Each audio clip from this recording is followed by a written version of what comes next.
Okay, so this time today I am going to explain about the Blasius boundary layer solution. It means that we need to get the solution of the Navier-Stokes equation, exact solution. Okay, so there are two different types of solution actually. One is exact solution, another one is approximate solution. So what is the difference between exact solution and approximate solution? If you already go through the numerical method, you should know the exact means actual. Exact means 100% true.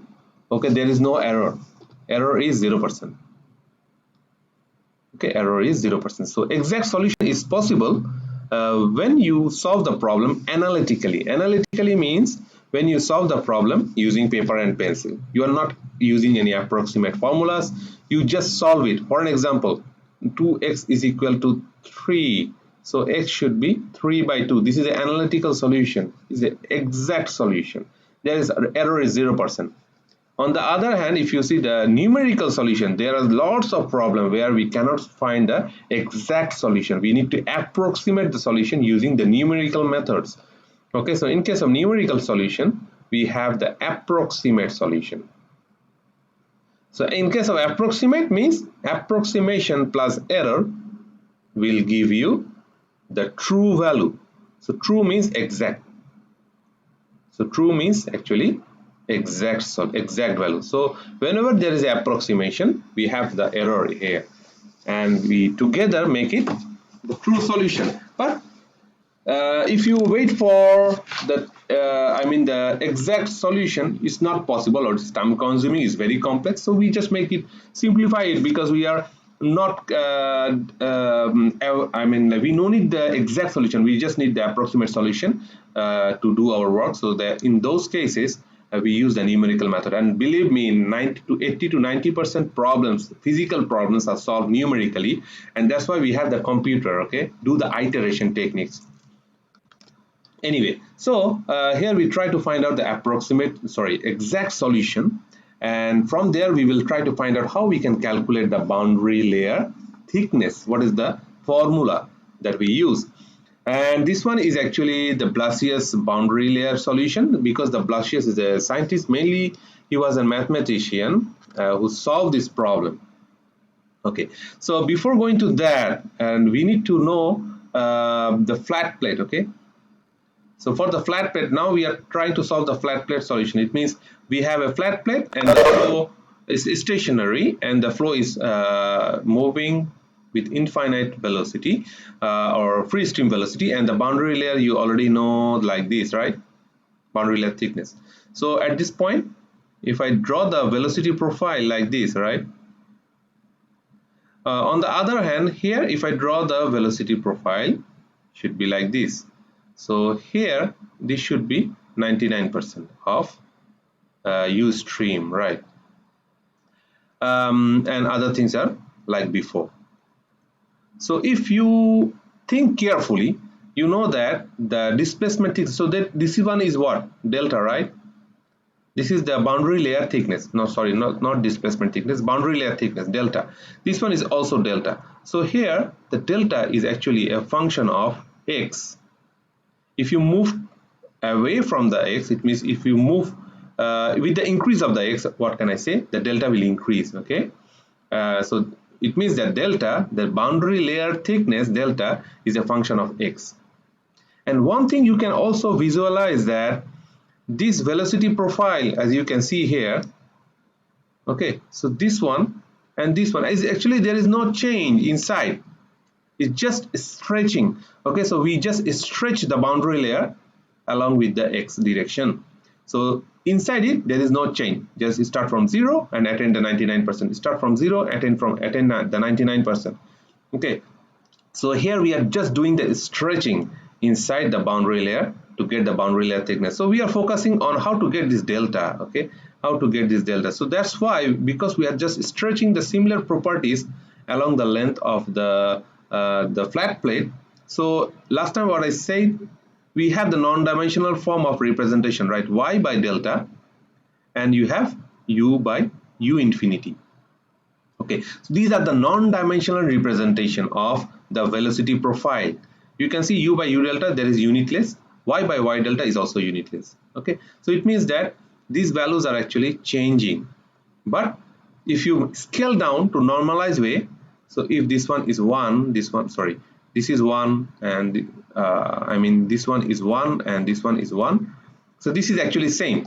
This velocity, this representation, actually the non-dimensional representation, this one is actually same for all velocity profiles. So this one, how will it will change? It will change like this, right? It will attain this one. My drawing is not perfect, but we will have this graph. Okay, and this one is just, I said it's 1 1. So this profile is same for all the velocity profile. It means whenever you go, you are here, or you are here, if you non-dimensionalize this one, you will get the same thing, okay, again and again. So it means that we need to consider the similarity or stretching concept when we need to derive, or we need to get the exact solution from the Navier-Stokes equation. Okay, and so here we have the shear stress is just, they said the shear stress, you know that if you consider the shear stress as the wall, so tau naught should be at y is equal to 0. So you already know that in case of Newtonian fluid, that is equal to mu, then strain rate, sorry, du by dy.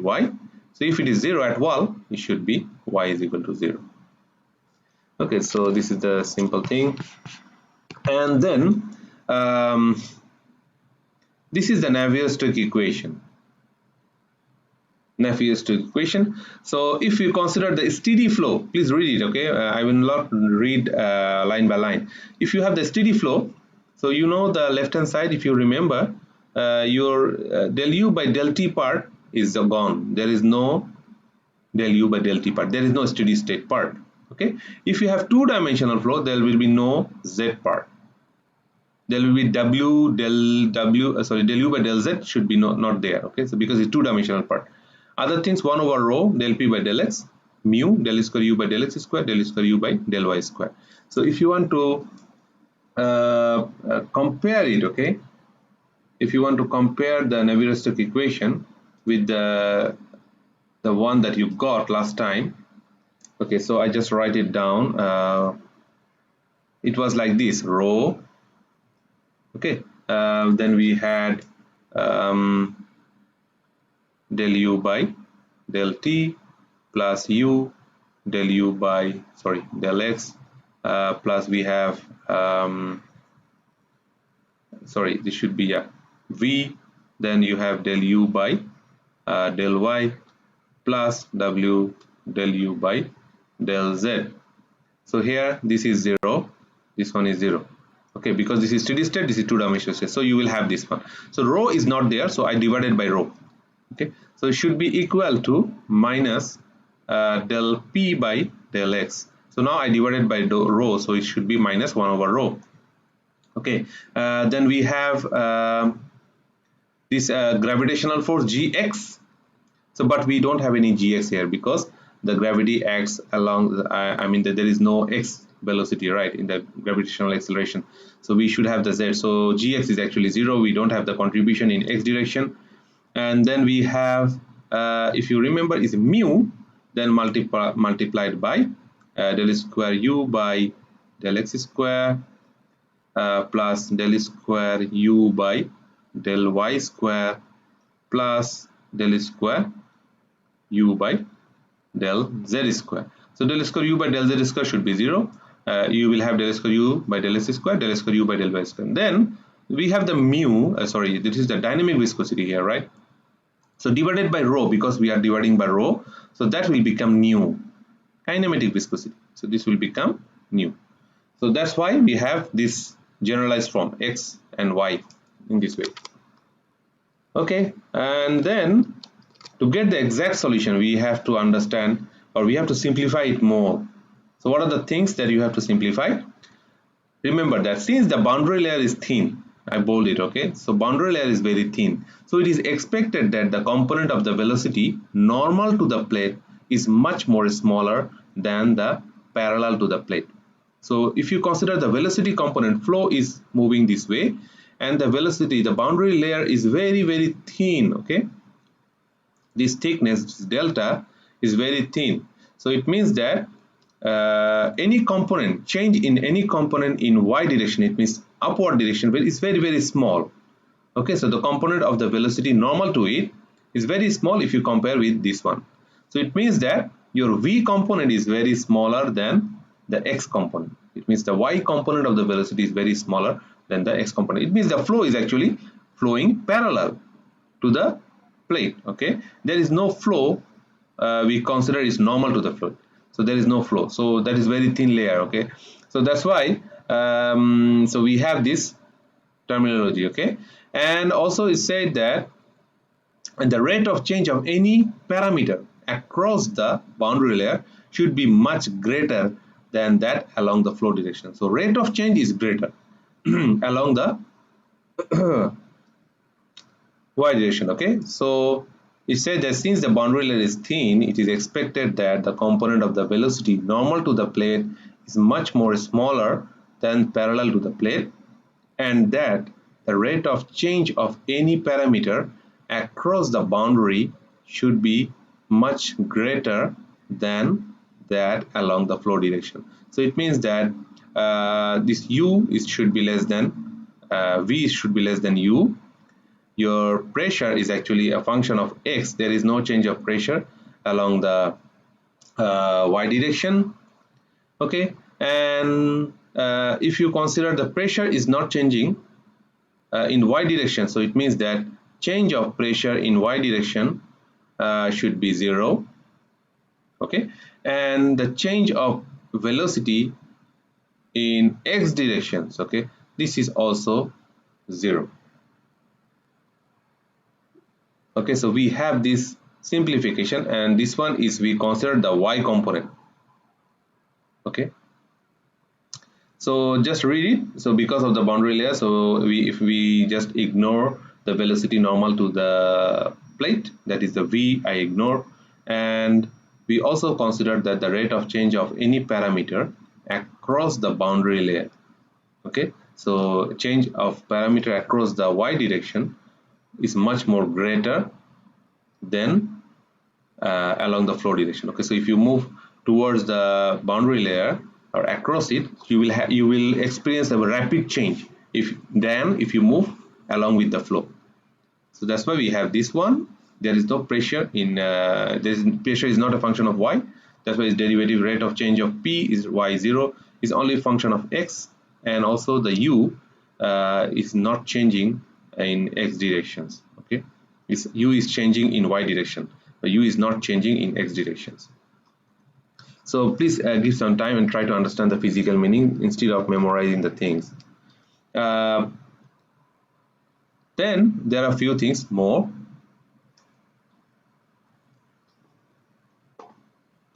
One moment.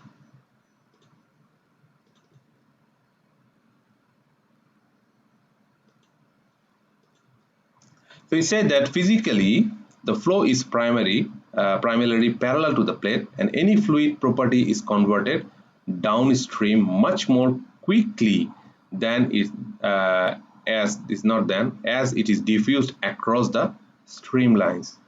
Okay, with these assumptions, Navier-Stokes equation can be reduced to the following boundary layer equation. So in this case, what you will have, okay, so this one is equation of continuity. It means that the flow is primarily parallel to the plate. Okay, so parallel to the plate, it means del u by del x and del u by del y should be 0, and it means that the change in the x and y direction should be 0 here. And in this case also, it said that, try to understand, okay, the fluid property is converted to the downstream much more quickly.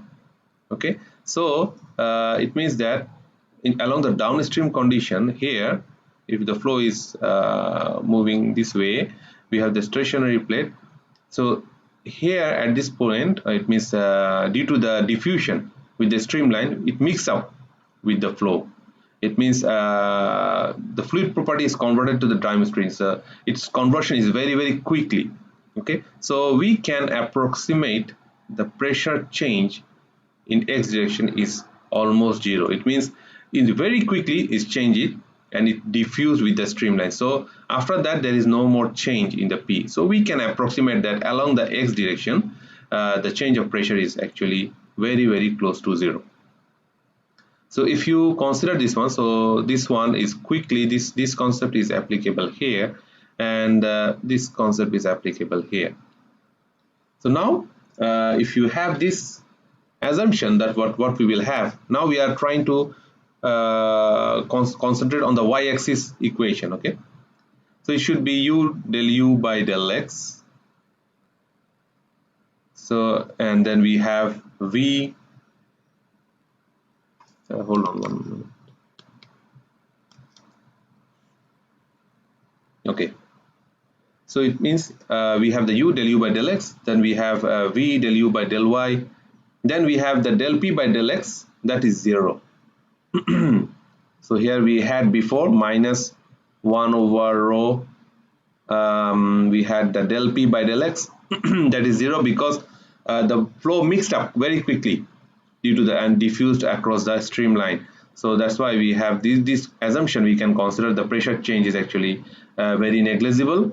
And then we have the plus mu, we have del square u by del square u by del x square plus del square u by del y square. So but del square u by del x square, as I said before, there is no change of u along the x direction. So you can move here, you can see. Okay, so here we don't have this, so that's why we simplify it, and then we will have only this part. Okay, so this is our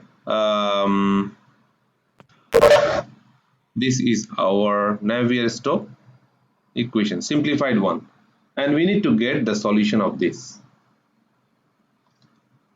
Okay, and together with that we have this equation of continuity, this one. So we have this equation and this equation. Okay, so based on that we need to find out the solution. Okay, regarding the solution, I will not follow this slide because I find this is difficult and very shortcut. So I will try to derive it. It will take some time. Okay, maybe 3 or 4 pages, 5 pages. What is the time? It's still 10:50. Okay, so I will request you, when I will derive, try to write it down. Okay, please everyone take the notes, whatever you have the pages. You need 4 or 5 pages, and you also need the pencil or pen. Okay, get ready and let me know. So I will try to derive it. Okay, so I don't want you to watch the video, then you will not understand. So if you're not understanding anything, let me know, then I can explain at that time. Okay, so please take the notes, I mean the pages, and get ready to take the notes. It's like I will just derive and then you keep it. I will try to explain, note it down whenever I explain. Otherwise you will, it's very difficult. If you just watch the video, recorded video, you will not understand.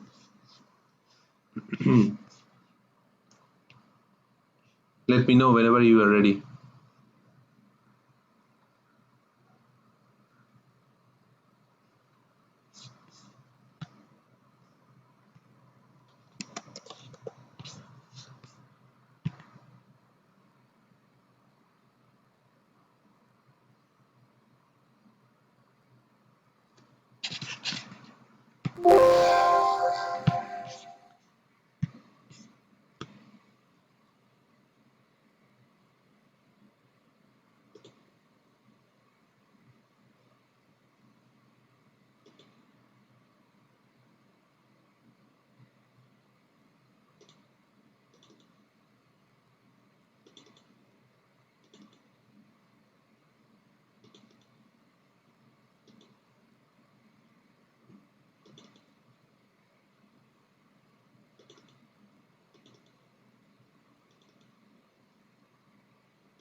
Okay,